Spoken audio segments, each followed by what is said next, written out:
Engineering counselling ரொம்ப important வந்து choice ஃபில்லிங்கும். அந்த சாய்ஸ் ஃபில்லிங் பண்ணும்போது preference of college and course கொடுக்குறீங்களா, அதோட ஆர்டர் வந்து கரெக்டாக பண்ணணும். அப்படி கரெக்டாக பண்ணலை அப்படின்னா உங்களுக்கு நல்ல கட் ஆஃப் இருந்தாலும் உங்களுக்கு நல்ல காலேஜ் கிடைக்கிற வாய்ப்பை வந்து இழந்துருவீங்க.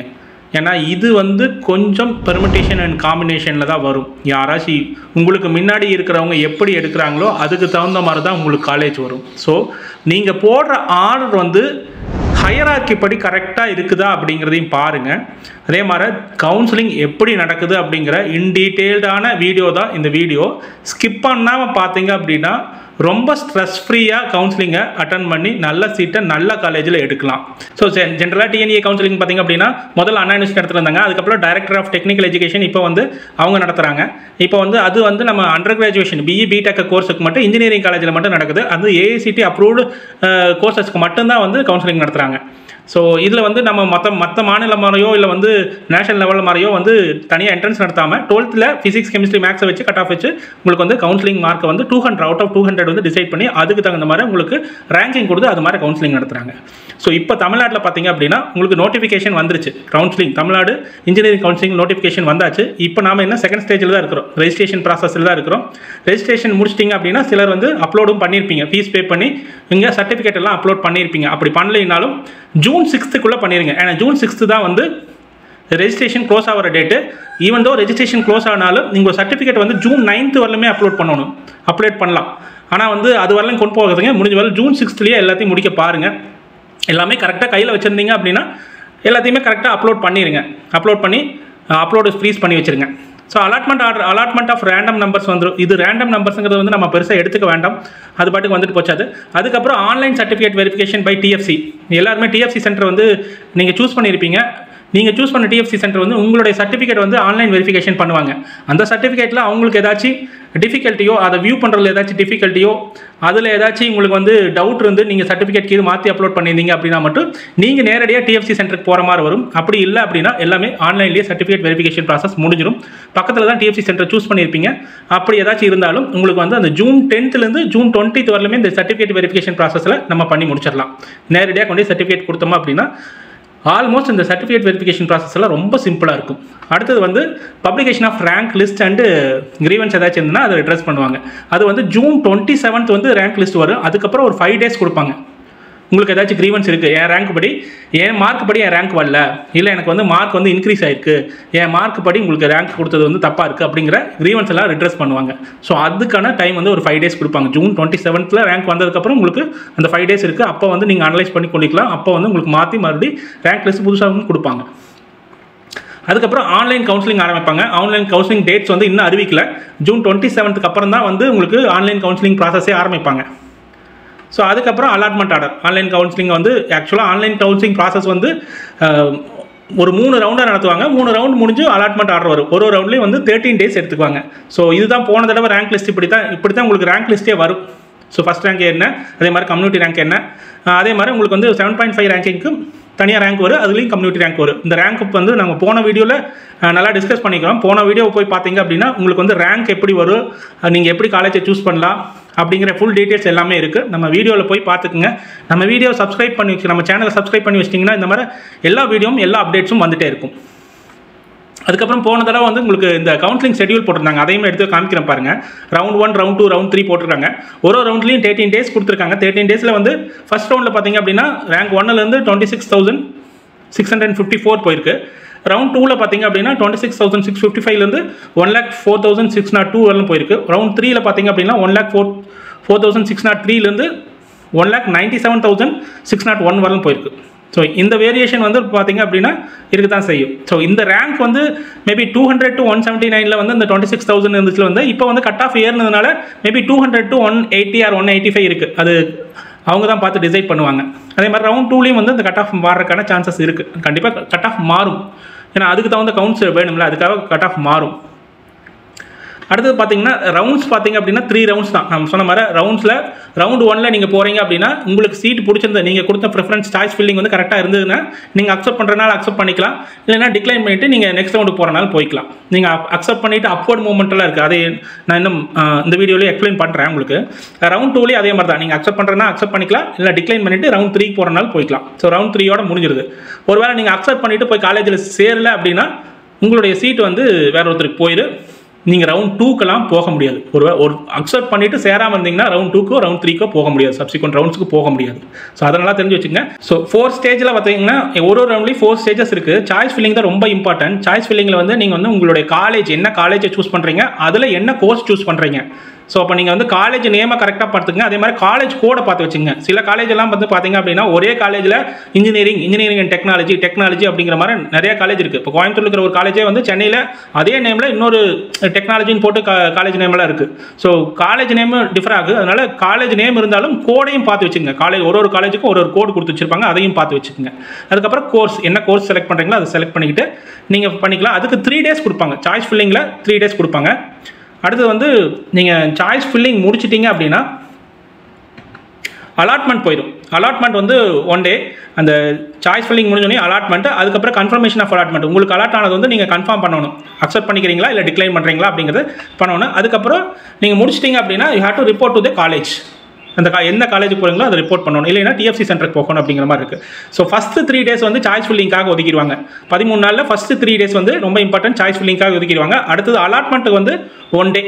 அதே மாதிரி நீங்கள் கன்ஃபர்மேஷன் பண்ணணும், எனக்கு அலாட் ஆனது. இப்போ நீங்கள் ஒரு 10 சாய்ஸ் பண்ணியிருக்கீங்க, 10 சாய்ஸில் வந்து உங்களுக்கு ஒரு 5th சாய்ஸ் வந்து வந்திருக்கு அப்படின்னா அந்த 5th சாய்ஸ் வந்து எனக்கு ஓகேவா இல்லையா அப்படிங்கிறத வந்து நீங்கள் சூஸ் பண்ணணும்.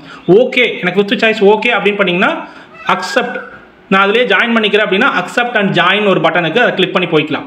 எனக்கு 5th சாய்ஸ் ஓகே தான், ஆனால் அதுக்கு மேலே இருந்தாலும் பரவாயில்ல அப்படின்னு நினச்சிங்கன்னா அக்செப்ட் அண்ட் அப்வர்டு அப்படின்னு அர்த்தம். அக்செப்ட் அண்ட் அப்வர்ட் கொடுத்தீங்க அப்படின்னாலும் நீங்கள் போய் காலேஜில் ரிப்போர்ட் பண்ண வேண்டியதில் பக்கத்தில் இருக்கிற டிஎஃப்சி சென்டரில் ரிப்போர்ட் பண்ணணும்.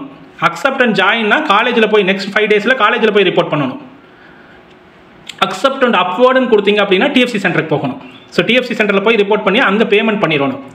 அதுக்கப்புறம் உங்களை அப்வர்ட் மூவ்மெண்ட்டில் உங்களுக்கு சீட்டு கிடச்சிருச்சுன்னா 5வது சாய்ஸ் எடுத்துக்கிறீங்களா, உங்களுக்கு 4வதோ 3வதோ 2வதோ 1வதோ சாய்ஸ் கிடச்சிச்சு, அதை நீங்கள் வந்து அக்செப்ட் பண்ணிட்டீங்க அப்படின்னா உங்கள் டிஎஃப்சி சென்டரில் நீங்கள் அமௌண்ட் கட்டிக்கிறீங்களா, அது வந்து நீங்கள் எந்த சாய்ஸை சூஸ் பண்ணீங்களோ அந்த காலேஜுக்கு 2 நாளில் அனுப்பிடுவாங்க. ஸோ அது ஈஸி, அது ஒன்றும் ப்ராசஸ் இல்லை அப்படின்னா ஜாயின் பண்ணுறேன் நான் அக்செப்ட் பண்ணி ஜாயின் கொடுத்துட்டீங்க, முதலே கொடுத்துருந்தீங்க அப்படின்னா நேரடியாக போய் எந்த காலேஜை சூஸ் பண்ணீங்களோ அந்த காலேஜிலே ஜாயின் பண்ணிக்கலாம். ஸோ இதுதான் காலேஜ் சூஸ் பண்ணுறது. சாய்ஸ் ஃபில்லிங்கில் காலேஜ் சூஸ் பண்ணுறீங்களா, ஃபஸ்ட்டு வந்து காலேஜ் நேம் அடிக்கணும். காலேஜ் நேம் கொடுத்தீங்கன்னாவே உங்களுக்கு காலேஜ் கோட் வந்துடும். ஒருவேளை எனக்கு காலேஜ் நேம் தெரியல, கன்ஃபியூஸாக இருக்குது அப்படின்னா காலேஜ் கோட் அடிங்க, காலேஜ் நேம் வந்துடும். அதுக்கப்புறம் எந்த பிரான்ச் சூஸ் பண்ணுறீங்க அப்படிங்கிறத நீங்கள் புல் டவுன் மெனு இருக்குது, அதில் காலேஜ் கோர்ஸ் நேமை வந்து பிரான்ச்சை கரெக்டாக சூஸ் பண்ணுங்கள். கம்ப்யூட்டர் சயின்ஸா, ஐடியா, ஈசியா, ட்ரிபிளியா, மெக்கானிக்கலா, சிவிலா அப்படிங்கிறத நீங்கள் தான் சூஸ் பண்ணணும். டிஸ்ட்ரிக்ட் கேட்டகரி அதெல்லாம் அதே சூஸ் பண்ணிக்கும். ஒருவேளை நான் வந்து ஃபில்டர் பண்ணணும், கவர்மெண்ட் காலேஜ் மட்டும் எடுக்கணும், இல்லை அட்டானமஸ் காலேஜ் மட்டும் எடுக்கணும் அப்படிங்கிற மாதிரி இருந்துச்சுன்னா வந்து நீங்கள் வந்து கேட்டகரியில் சூஸ் பண்ணலாம். கவர்மெண்ட் காலேஜ் மட்டும் சூஸ் பண்ணுங்கள், அப்புறம் எனக்கு அட்டானமஸ் காலேஜ் மட்டும் சூஸ் பண்ணுங்கள் அப்படிங்கிற மாதிரி சூஸ் பண்ணி நீங்கள் போகலாம். ஸோ இந்த மாதிரி ப்ரிஃபரன்ஸ் நீங்கள் கொடுத்து வச்சுக்கலாம். சாய்ஸ் ஃபில்லிங்கில் நீங்கள் ஏகப்பட்ட ப்ரிஃபரன்ஸ் கொடுத்து வச்சுக்கலாம். அப்போ ப்ரிஃபரன்ஸ் சூஸ் பண்ணும்போது என்ன ஆகும் அப்படின்னா இங்கே ரெண்டுமே நீங்கள் வந்து ஜென்ரல் ரேங்கிங் கம்யூனிட்டி ரேங்க்லேயுமே 0-0 கொடுத்துருந்துச்சு அப்படின்னா நீங்கள் வந்து எலிஜிபிள், அதாவது ஃப்ரீஸாக இருந்துச்சுன்னா நீங்கள் எலிஜிபிளே இல்லைன்னு அர்த்தம். நீங்கள் வந்து ஒருவேளை நீங்கள் ஓசி கேட்டகரியில் வரீங்க அப்படின்னா பிசி, எம்பிசி இதெல்லாம் ஃப்ரீஸாக இருக்குது. ஒருவேளை நீங்கள் வந்து எம்பிசி கேட்டகரியில் வரீங்க அப்படின்னா ஓசி வந்து உங்களுக்கு வந்து ஓப்பனாக இருக்குது, எம்பிசி வந்து ஓப்பனாக இருக்குது சீட் இருந்தால். ஒருவேளை சீட்டு 0 இருந்தால் 0-0ன்னு காமிக்கும். ஸோ அதை சூஸ் பண்ணுறதுக்கே வந்து ஒருவேளை அந்த சீட்டு முடிஞ்சிருந்ததுன்னா உங்களுக்கு வந்து 0-0ன்னு காமிக்கும். உங்களால் சூஸும் பண்ண முடியாது. நீங்கள் அந்த கேட்டகரி கீழே சீட்டு இருந்து அந்த கேட்டகரி கீழே வரல அப்படின்னாலும் உங்களால் சூஸ் பண்ண முடியாது. ஸோ அதை பார்த்து வச்சுக்கோங்க.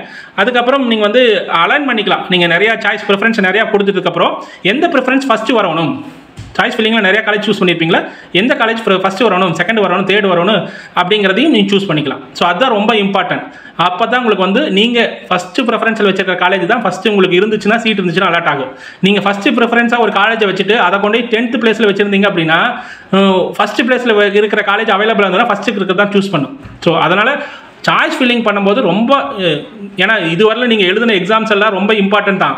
அதை விட ரொம்ப இம்பார்ட்டன்ட் சாய்ஸ் ஃபில்லிங் பண்ணும்போது காலேஜை ப்ரிஃபரன்ஸ் படி அலாட் பண்ணுறதை ரொம்ப சூஸ். ஏன்னா நிறையா பேர் வந்து அந்த ப்ரிஃபரன்ஸ் படி அலாட் பண்ணாமல் வேறு காலேஜ் நல்ல கட் ஆஃப் வச்சுக்கிது, Tier 2 காலேஜ் Tier 3 காலேஜ் போன ஹிஸ்ட்ரி எல்லாம் இருக்குது. ஸோ அந்த தப்பை நீங்கள் பண்ணிடாதீங்க, கரெக்டாக பண்ணுங்கள். டவுட் இருந்துச்சுன்னா உங்கள் சீனியர்ஸ்கிட்டையோ உங்கள் ஃபேக்கல்ட்டிக்கோ உங்களுக்கு தெரிஞ்சவங்ககிட்டயோ கான்டாக்ட் பண்ணி கேட்டுட்டு பண்ணுங்கள்.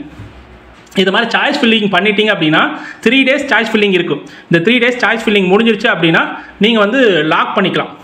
ஒருவேளை நீங்கள் லாக் பண்ணுறதுக்கு மறந்துட்டீங்கனாலும் 3rd day 5 PM அன்னைக்கு அது லாக் ஆயிரும். ஸோ நீங்கள் லாக் ஆகிடுச்சு அப்படின்னா அதுக்கப்புறம் வந்து உங்களுக்கு வந்து அலாட்மெண்ட் வரும். நீங்கள் கொடுத்த ப்ரெஃபரன்ஸ் படி அலாட்மெண்ட் வரும். அதை நீங்கள் வந்து ஒரு 6th ஸ்டேஜ் இருக்குது. நீங்கள் இந்த 6 ஸ்டேஜில் நீங்கள் எதை வேணால் சூஸ் பண்ணலாம். ஃபஸ்ட்டு வந்து நான் அக்செப்ட் பண்ணிக்கிறேன், அக்செப்ட் அண்ட் ஜாயின் அப்படின்னா உங்களுக்கு வந்து நீங்கள் கொடுத்த ப்ரிஃபரன்ஸில் ஃபஸ்ட்டு ப்ரிஃபரன்ஸே வந்துருச்சு, இல்லை எனக்கு வந்து 5th ப்ரிஃபரன்ஸ் வந்திருக்கு அப்படின்னு நினச்சிங்க அப்படின்னா 5th ப்ரிஃபரன்ஸ் எனக்கு ஓகே, அக்செப்ட் அண்ட் ஜாயின் கொடுத்துட்டீங்க அப்படின்னா நீங்கள் நேராக போய் எந்த காலேஜ் சூஸ் பண்ணிக்கிறீங்களோ அந்த காலேஜில் ஃபீஸ் கட்டி ஜாயின் பண்ணிக்கலாம். உங்களுக்கு வந்து அலாட்மெண்ட் ஆர்டர் வந்து அந்த அலாட்மெண்ட் ஆர்டர் எடுத்துகிட்டு போய் நீங்கள் போய் ஜாயின் பண்ணிக்கலாம். ஒருவேளை அக்செப்ட் அண்ட் அப்வோர்ட் மூவ்மெண்ட் கொடுத்துட்டீங்க அப்படின்னா உங்களுக்கு வந்து டென்டேட்டிவ் அலாட்மெண்ட் ஆர்டர் வரும். அதாவது நீங்கள் 5th சாய்ஸை சூஸ் பண்ணிட்டீங்க, எனக்கு அப்வோர்ட் மூவ்மெண்ட் கொடுங்க அப்படின்னா எனக்கு 5th சாய்ஸ் சூஸ் பண்ணிங்களா அதுக்கு டென்டேட்டிவ் அலாட்மெண்ட் ஆர்டர் வந்துரு. அந்த டென்டேட்டிவ் அலாட்மெண்ட் ஆர்டர் எடுத்துகிட்டு போயிட்டு பக்கத்தில் இருக்கிற TFC சென்டரில் பணம் கட்டி சேர்ந்துருங்க. அதுக்கப்புறம் அப்வோர்ட் மூவ்மெண்ட் ஒரு 3 நாள் கழிச்சு 3 நாள் நடக்கும். அந்த 3 நாளில் உங்களுக்கு வந்து அந்த அப்வோர்ட் மூவ்மெண்ட்டில் நீங்கள் 5th சாய்ஸ் சூஸ் பண்ணிக்கிறீங்களா, 4th சாய்ஸோ 3rd சாய்ஸோ 2nd சாய்ஸோ 1st சாய்ஸோ இருந்துச்சு அப்படின்னா உங்களுக்கு கிடைச்சிருச்சு அப்படின்னா மறுபடியும் வந்து உங்களுக்கு வந்து அலாட்மெண்ட் ஆர்டர் வரும், ப்ரொவிஷனல் அலாட்மெண்ட் ஆர்டர் வரும். அதை எடுத்துகிட்டு போய் நீங்கள் ரெண்டாவதாக சூஸ் பண்ணி அப்வோர்ட் மூவ்மெண்ட்டில் உங்களுக்கு சூஸ் ஆச்சுல அந்த காலேஜில் நீங்கள் ஜாயின் பண்ணிக்கலாம். நீங்கள் இந்த TFC சென்டரில் கட்டின அமௌண்ட் வந்து 2 daysல வந்து நீங்கள் எந்த காலேஜில் போய் ரெண்டாவது உங்களுக்கு வந்து அப்வோர்ட் மூவ்மெண்ட்டில் கிடைச்சிருக்கீங்களோ அந்த காலேஜுக்கு அமௌண்ட் அனுப்பி வச்சுருவாங்க. உங்களுக்கு ப்ரொஃபஷனல் அலாட்மெண்ட்டும் தனியாக வந்துடும். ஸோ டிக்ளைன் அண்ட் அப்வோர்ட் அப்படின்னா நீங்கள் உங்களுக்கு அக்செப்ட் உங்களுக்கு வந்து கிடைச்சிருக்கிற காலேஜை டிக்ளைன் பண்ணிவிட்டு நீங்கள் அப்வோர்ட் மூவ்மெண்ட்டுக்கு போயிடலாம். அப்போ என்ன அப்படின்னா நீங்கள் பணம் கட்ட வேண்டியதில்லை, TFC சென்டருக்கு போக வேண்டியதில்லை. புரியுங்களா? அப்போது அப்வோர்ட் மூவ்மெண்ட்டுக்கு நீங்கள் வெயிட் பண்ணணும். Decline and move to the next round அப்படின்னா டைரெக்டாக நீங்கள் வந்து அப்வோர்ட் மூவ்மெண்ட்டுக்கு வெயிட் பண்ணாமல் நெக்ஸ்ட் ரவுண்டுக்கே வந்துடுறீங்கன்னு அர்த்தம். டிக்ளைன் அண்ட் குவிட்னா அதோட நீங்கள் கவுன்சிலிங்கே முடிச்சிக்கிறீங்கன்னு அர்த்தம். டிக்ளைன் பண்ணிட்டு குவிட் ஆகி கவுன்சிலிங்லேருந்து வெளியே வந்துடுறேன், நீங்கள் மேனேஜ்மெண்ட் கோட்டாலுக்கு சீட்டு கிடச்சிருந்துச்சு அப்படின்னா டிக்ளைன் பண்ணிட்டு குவிட் பண்ணிட்டு வந்துடுறீங்கன்னு அர்த்தம். Upward or move to the next round அப்படின்னா அப்வோர்டும் பண்ணுறீங்க, அதே மாதிரி நெக்ஸ்ட் ரவுண்டுக்கு போகிறீங்க அப்படிங்கிற மாதிரி இருக்குது. அப்வோர்டில் கிடைச்சா ஓகே, அப்வோர்டு கிடைக்கல அப்படின்னா நெக்ஸ்ட் ரவுண்டுக்கு போகிறேன் அப்படின்னு அர்த்தம். இதில் நீங்கள் ஃபஸ்ட்டு சாய்ஸில் அக்செப்ட் பண்ணிவிட்டு ஜாயின் பண்ணுறீங்கன்னு கொடுத்துட்றீங்களே, ஒரு வேளை நீங்கள் அந்த 5 நாளில் போய் ஜாயின் பண்ணல அப்படின்னா அமௌண்ட் கட்டி ஜாயின் பண்ணல அப்படின்னா உங்களுக்கு வந்து நீங்கள் அந்த கவுன்சிலிங்லேயே ஜாயின் பண்ண முடியாது, காலேஜ்லேயும் ஜாயின் பண்ண முடியாது. அதோட முடிஞ்சிருச்சு. அந்த 5 நாள் ரொம்ப இம்பார்ட்டன்ட். 5 நாளில் போய் நீங்கள் காலேஜில் ஜாயின் பண்ணிடணும். ஒரு வேளை காலேஜில் ஜாயின் பண்ணல அப்படின்னா உங்களுக்கு வந்து நீங்கள் கவுன்சிலிங்கில் மறுபடியும் அடுத்த ரவுண்டுக்கு இது அட்டன் பண்ண முடியாது, அந்த காலேஜ்லேயும் போய் ஜாயின் பண்ண முடியாது. ஸோ அந்த சிக்கல் இருக்குது. அதனால் முடிஞ்ச வேலை அந்த 5 நாள்லேயே போய் ஜாயின் பண்ணிடுங்க. இப்போது நம்ம வந்து அந்த கவுன்சிலிங் சம்மரி சொல்கிறேன் பாருங்களேன். ஃபஸ்ட்டு ரவுண்டு பார்த்திங்க அப்படின்னா சாய்ஸ் ஃபில்லிங். இது வந்து நான் வந்து Day 1லேருந்து Day 13 வரல ரவுண்டு 1 நடக்கு அப்படின்னு மாதிரி கொடுத்துருக்கேன். அப்புறம் ரவுண்டு 1, 2, 3 அப்படின்னு நடக்குதுன்னா மொத்தம் 39 days வந்து கவுன்சிலிங் நடத்துன்னு அர்த்தம். அந்த 39 days வந்து உங்களுக்கு வந்து ஒரு சார்ட் மாதிரி போட்டு டிஸ்பிளே பண்ணிக்கிறேன் பாருங்கள். ரவுண்டு 1 வந்து 1 to 13 days நடக்குது. ரவுண்டு 1ல் சாய்ஸ் ஃபில்லிங் வந்து 3 daysங்கிறதுனால first day, second day, third day வந்து சாய்ஸ் ஃபில்லிங் நடக்குது. அடுத்தது வந்து அலாட்மெண்ட் அண்ட் கன்ஃபர்மேஷன் வந்து 4th day and 5th day வந்து அலாட்மெண்ட் சீட் உங்களுக்கு வந்து அதை வந்து நீங்கள் வந்து ஓகே அக்செப்ட் அண்ட் ஜாயின்னா அப்படின்னா உங்களுக்கு வந்து அலாட்மெண்ட் ஆர்டர் வந்துடும். நீங்கள் வந்து அந்த அலாட்மெண்ட் ஆர்டர் போய் எந்த காலேஜில் அலாட் வந்து கிடைச்சதோ அங்கே போய் ஜாயின் பண்ணிக்கலாம். அதுக்கு ஒரு 5 days உங்களுக்கு வந்து இது இருக்குது. ஒருவேளை நீங்கள் வந்து அப்வோர்ட் மூவ்மெண்ட் கொடுத்துருந்தீங்க அப்படின்னா நெக்ஸ்ட் 3 நீங்கள் அந்த 5 daysலேயே வந்து TFC சென்டரில் ரிப்போர்ட் பண்ணி அமௌண்ட்டை கட்டிடணும். எந்த காலேஜ் உங்களுக்கு கிடைச்சிருக்குதோ அந்த காலேஜுக்கு வந்து அமௌண்ட் கட்டிட்டு அப்வோர்ட் மூவ்மெண்ட்டுக்கு நான் வெயிட் பண்ணுறேன் அப்படின்னு சொல்லிட்டிங்கன்னா TFC சென்டரில் அந்த அமௌண்ட் இருக்குது. ஒருவேளை அப்வோர்ட் மூவ்மெண்ட்டில் உங்களுக்கு காலேஜ் கிடச்சிருச்சு அப்படின்னா நீங்கள் அப்வோர்ட் மூவ்மெண்ட் போகலாம். இல்லை அப்படின்னா அக்செப்ட் பண்ணிக்கிறீங்களா அந்த காலேஜுக்கு போகணும். TFC சென்டரில் எய்தர் வந்து இந்த அக்செப்ட் பண்ண காலேஜுக்கு அமௌண்ட் அனுப்புவாங்க, இல்லை அப்வோர்ட் மூவ்மெண்ட்டில் உங்களுக்கு காலேஜ் கிடச்சுன்னா அந்த காலேஜுக்கு பணத்தை வந்து ஒரு 2 நாளில் TFC சென்டர்லேருந்து அனுப்பிடுவாங்க. ஸோ மொத்தமாக பார்த்தீங்க அப்படின்னா 13 days. நார்மலாக உங்களுக்கு வந்து 10 days தான் வரும். அப்வோர்ட் மூவ்மெண்ட் போட்டிருந்தீங்க அப்படின்னா இன்னொரு 3 days எக்ஸ்ட்ரா வரும். ஸோ இதே மாதிரி தான் ரவுண்ட் 2, ரவுண்ட் 3மே. ரவுண்ட் 2ல் பார்த்தீங்க அப்படின்னா நான் வந்து உங்களோட ஈஸி புரிதலுக்காக என்ன பண்ணியிருக்கேன்னா அடுத்த 13 days 14 to 26 daysல எப்படி நடக்குது அப்படின்னு மாதிரி போட்டிருக்கிறோம். அதே மாதிரி சாய்ஸ் ஃபில்லிங், அலாட்மெண்ட், கன்ஃபர்மேஷன், அப்புறம் டென்டேட்டிவ் அலாட்மெண்ட்டாக, ப்ரொஃபஷனல் அலாட்மெண்ட்டாக அதை எடுத்துகிட்டு போய் நீங்கள் காலேஜ்லையோ இல்லை TFC சென்டரில் ரிப்போர்ட் பண்ணி பேமெண்ட் பண்ணுறீங்க. அடுத்தது provisional allotment for upward movement கொடுத்தீங்க அப்படின்னா ப்ரொவிஷனல் அலாட்மெண்ட்டுக்காக நீங்கள் வெயிட் பண்ணுறீங்க 3 days, மொத்தம் 13 days. இதே மாதிரி தான் ரவுண்ட் 3லையுமே இதே மாதிரி 13 days. அதாவது மொத்தமாக உங்களுக்கு வந்து பார்த்தீங்க அப்படின்னா 13 மொத்தமாக 39 days உங்களுக்கு கொடுத்துருக்கேன். நீங்கள் ஃபஸ்ட்டு 13 முடிஞ்சிச்சு அப்படின்னா மீதி இருக்கிற 26 days பார்க்கவே வேண்டியதில்லை. நீங்கள் யார் வந்து 39 days பார்த்துட்டே இருக்கணும் அப்படின்னா ரவுண்ட் 3ல இருக்கிறவங்க தான் அந்த 39 days பார்த்துட்டே இருக்கணும்.